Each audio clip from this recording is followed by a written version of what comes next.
இலங்கையில் மீண்டும் ஒரு பாரிய பொருளாதார நெருக்கடி வெளியான எதிர்வு கூறல்.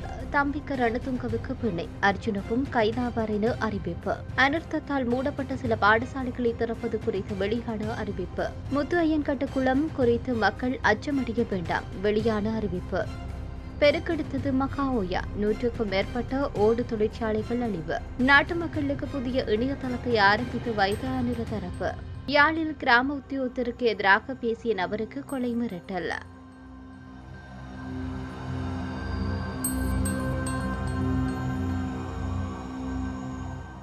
பேரிடருக்கு பின்னரான ஒரு திட்டமிடல் இல்லாவிட்டால் ஏப்ரல் மே மாதங்களில் இலங்கை மீண்டும் பாரிய பொருளாதார நெருக்கடிக்கு முகம் கொடுக்கும் என ஐக்கிய தேசிய கட்சியினுடைய பிரதி செயலாளர் ஹரின் பெர்னாண்டோ எதிர்வு கூறியுள்ளார். முன்னாள் ஜனாதிபதி ரணில் விக்ரம்சிங்கவின் அரசியல் செயல்பாடு அலுவலகத்தில் இன்று நடைபெற்ற ஊடகவியலாளர் சந்திப்பில் உரையாற்றும் போது இதனை அவர் தெரிவித்தார். மேலும் தெரிவித்த அவர், பேரிடரில் ஏற்பட்ட சேதம் குறித்து முறையான அறிக்கையை தாருங்கள்.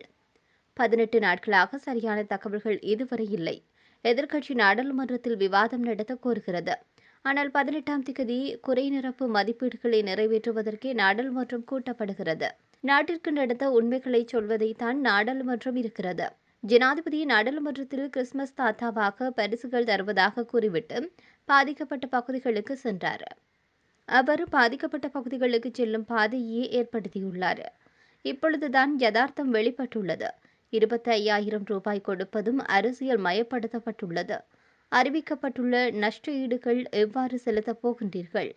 முழுமையான பாதிப்பு தொடர்பில் இதுவரை எந்தவிதமான கணிப்பீடுகளும் நடத்தப்படவில்லை. ஊடகவியலாளர்களுக்கு கூட சரியான தகவல்கள் கிடைக்கவில்லை என தெரிவித்தார். பெட்ரோலிய கூட்டுத்தாபனத்தின் முன்னாள் தலைவர் தம்பிக்க ரணதுங்கவை பிணையில் செல்ல கொழும்பு நீதவான் நீதிமன்றம் உத்தரவு பிறப்பித்தது. லஞ்ச ஊழல் ஆணைக்குழுவின் அதிகாரிகளும் சந்தேக நபரின் சட்டத்தணிகளும் முன்வைத்த விடயங்களை ஆராய்ந்த பின்னர் கொழும்பு பிரதான நீதவான் அசங்கேஸ் போதரகம தெரிவித்தார். இந்த சம்பவம் தொடர்பில் சந்தேக நபராக முன்னாள் பெட்ரோலிய அமைச்சர் அர்ஜுன ரணதுங்கவையும் கைது செய்து நீதிமன்றத்தில் முன்னிலைப்படுத்த நடவடிக்கை எடுத்து வருவதாக லஞ்ச ஊழல் ஆணைக்குழு நீதிமன்றத்திற்கு அறிவித்தது.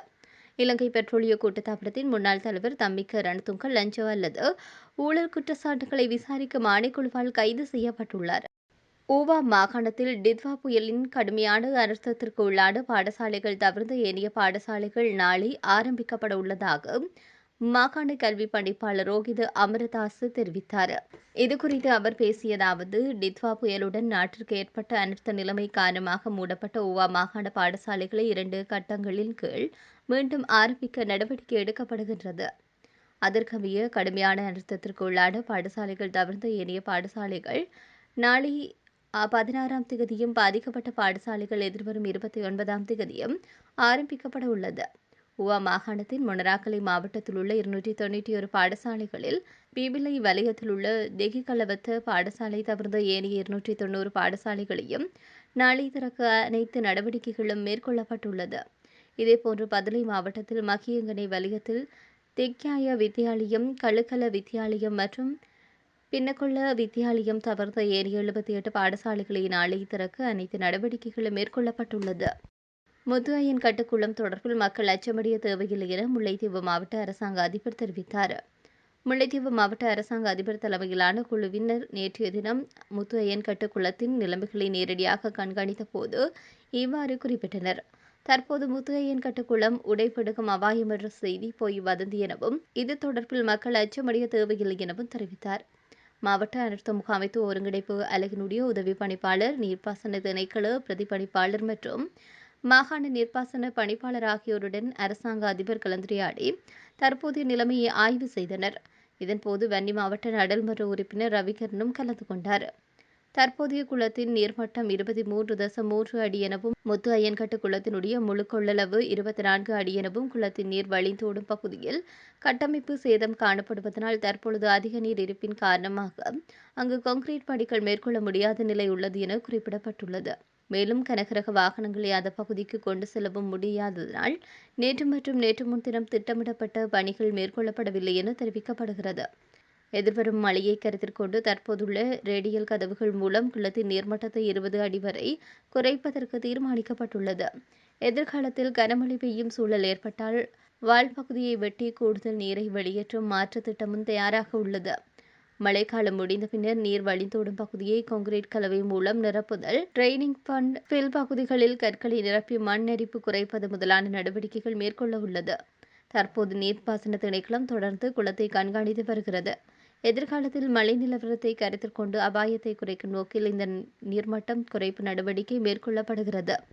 குளத்தின் கீழ் பகுதியில் வசிக்கும் பொதுமக்கள் பதற்றமடைய வேண்டாம் எனவும், முத்துகையன்கட்டு குளத்தினுடைய அணையில் எந்த பிரச்சனையும் இல்லை எனவும், பிரச்சினை நீர் வழிந்தோடும் பகுதியில் மட்டுமே உள்ளது என தெரிவிக்கப்பட்டுள்ளமை குறிப்பிடத்தக்கது. டிட்வா புயலை அடுத்து ஏற்பட்ட கனமழை காரணமாக மகாஓயா பெருக்கெடுத்ததனால் பென்னப்புவ, தங்கொட்டுவ, பன்னல மற்றும் ஹட்டான பிரதேச செயலக பிரிவுகளில் பல பகுதிகளில் உள்ள கிட்டத்தட்ட 120 ஓடு தொழிற்சாலைகள் அழிவடைந்துள்ளதாக தொழிலதிபர்கள் கவலை வெளியிட்டுள்ளனர். மகாயாவிற்கு அருகில் அமைந்துள்ள சில தொழிற்சாலைகள் அவற்றின் நிலத்துடன் அடித்து செல்லப்பட்டுள்ளது. சில தொழிற்சாலைகளில் உற்பத்தி செய்யப்பட்டு வந்த ஓடுகள் மற்றும் களிமண் அதிக அளவில் வெள்ளம் காரணமாக அழிக்கப்பட்டுள்ளது. வெள்ளத்தின் போது பல தொழிற்சாலைகள் அதிக அளவு ஓடுகள் உற்பத்தி செய்யப்பட்டுள்ளது. மேலும் அந்த ஓடுகள் மற்றும் களிமண் பொருட்கள் பல பொருட்கள் தண்ணீரில் அழிவடைந்திருக்கிறது.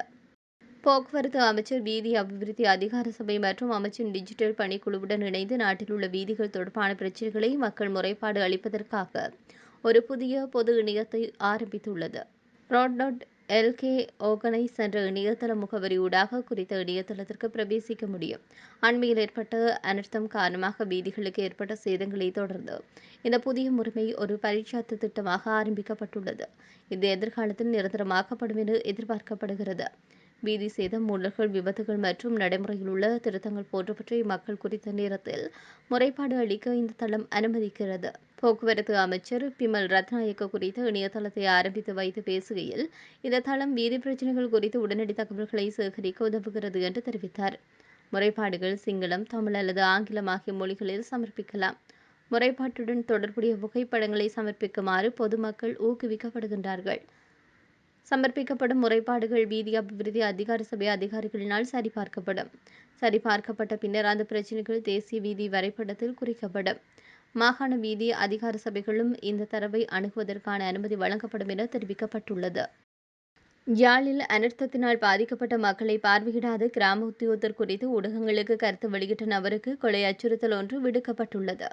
இலங்கையில் கடந்த சில நாட்களுக்கு முன் ஏற்பட்ட அனர்த்தத்தின் போது இலங்கையினுடைய பல்வேறு பகுதிகள் முற்றாக பாதிக்கப்பட்டுள்ளது. இதன் அடிப்படையில் வடமராட்சி கிழக்கு பிரதேச செயலகத்திற்கு உட்பட்ட பகுதிகளில் அதிகம் பாதிக்கப்பட்ட இடங்களில் முதன்மையாக நாகர்கோவில் காணப்படுகிறது.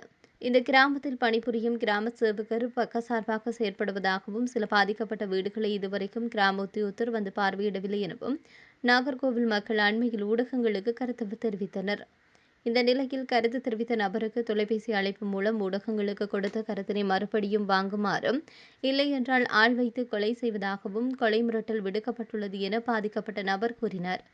இந்த சம்பவம் தொடர்பாக மருதங்கணி காவல் நிலையத்தில் முறைப்பாடு பதிவு செய்யப்பட்டுள்ள நிலையில் மேலதிக விசாரணைகளை மருதங்கணி காவல்துறையினர் மேற்கொண்டு வருகின்றனர்.